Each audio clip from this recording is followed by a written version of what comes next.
কেউ কাউকে ছাড়লেন না। মেঘ ডাকলো, বাজ পড়লো আজকে সংসদে। বাদল অধিবেশনে অপারেশন সিঁদুরে সরকারের সাফল্যের খতিয়ান তুলে ধরলেন কেন্দ্রীয় প্রতিরক্ষা মন্ত্রী রাজনাথ সিং। বিরোধীদের এক হাত নেন রাজনাথ, পাল্টা প্রশ্ন তুলে মোদী অমিত শাহকে তুলোধনা করলেন বিরোধীরা।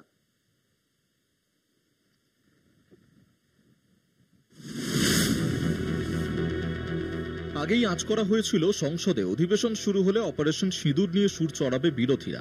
টানা 5 দিন সংসদ মুলতবির পর সোমবার অপারেশন সিঁদুর নিয়ে আলোচনা শুরু হয়। পাক জঙ্গি ঘাঁটি গুড়িয়ে দেওয়ার ওই অপারেশনে ভারতের কতখানি ক্ষয়ক্ষতি হয়েছিল তা জানাতে চেয়ে প্রথম থেকেই সরব ছিল বিরোধীরা। সংসদে দাঁড়িয়ে এদিন কেন্দ্রীয় প্রতিরক্ষা মন্ত্রী রাজনাথ সিং বলেন, কয়েক বিরোধী সদস্য জানতে চাইছেন ভারতের কতগুলি যুদ্ধ বিমান ধ্বংস হয়েছে। বিরোধীদের এক হাত নিয়ে প্রতিরক্ষা মন্ত্রী বলেন, বিরোধীরা তো জানতে চাননি পাকিস্তানের কটা যুদ্ধ বিমান আমরা ধ্বংস করেছি। ভারতের যুদ্ধ বিমান ধ্বংসের খতিয়ান চাওয়া আদতে খুব একটা যুক্তিসঙ্গত নয় বলেই বিরোধীদের মনে করিয়ে দিলেন রাজনাথ। भारतीय वायुसेना ने मुरीद के और बहावलपुर को नेस्त नाबूद किया, जो लश्कर-ए-तोयबा और जैश ए मोहम्मद के केंद्र हैं। पूरा ऑपरेशन मात्र, अध्यक्ष महोदय, जानकर पूरे सदन को प्रसन्नता होगी कि विद इन 22 मिनट्स पूरा ऑपरेशन समाप्त हो गया। कभी कभी हमारे प्रतिपक्ष के लोग ये पूछते रहे हैं कि हमारे कितने विमान गिरे। मुझे लगता है उनका यह प्रश्न हमारी राष्ट्रीय जनभावनाओं का सही से प्रतिनिधित्व नहीं कर रहा है। मुझे लगता है पहलगाम নিয়ে আলোচনায় তৃণমূল সাংসদ কল্যাণ বন্দ্যোপাধ্যায়ের নিশানায় কেন্দ্র। কোনো ইনপুট ছিল না গোয়েন্দাদের কাছে। প্রধানমন্ত্রীকে তোপ দেগে তৃণমূল সাংসদ বলেন, এ কেমন পাহারাদার। এই যে সেনারা ছিল না, তার দায় দায়িত্ব কে নেবে?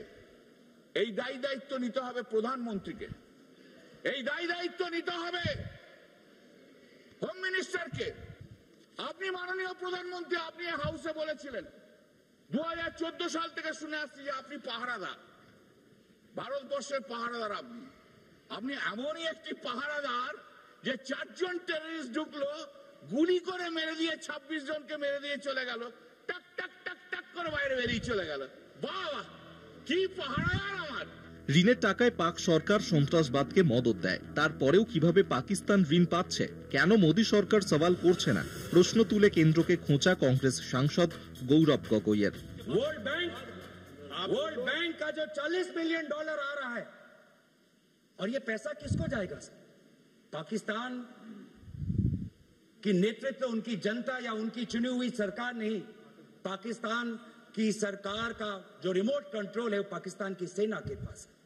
तो ये सारा पैसा वहीं जाएगा जहां पर हमने मिसाइल गिराई।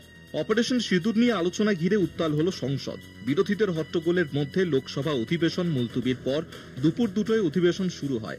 একদিকে মোদী সরকারের অপারেশন সিঁদুর নিয়ে সাফল্যের খতিয়ান, অন্যদিকে বিরোধীরা একাধিক প্রশ্নে বিঁধলেন মোদী শাহকে। সূত্রের খবর, এই পরিস্থিতিতে মঙ্গলবার কংগ্রেস নেত্রী প্রিয়াঙ্কা গান্ধী বঢ়রা ও স্বরাষ্ট্রমন্ত্রী অমিত শাহের জবাবি ভাষণ। মঙ্গলবার কি আক্রমণ শানান প্রিয়াঙ্কা ও অমিত শাহ জবাবি ভাষণে, তাই এখন দেখার। কলকাতা টিভি।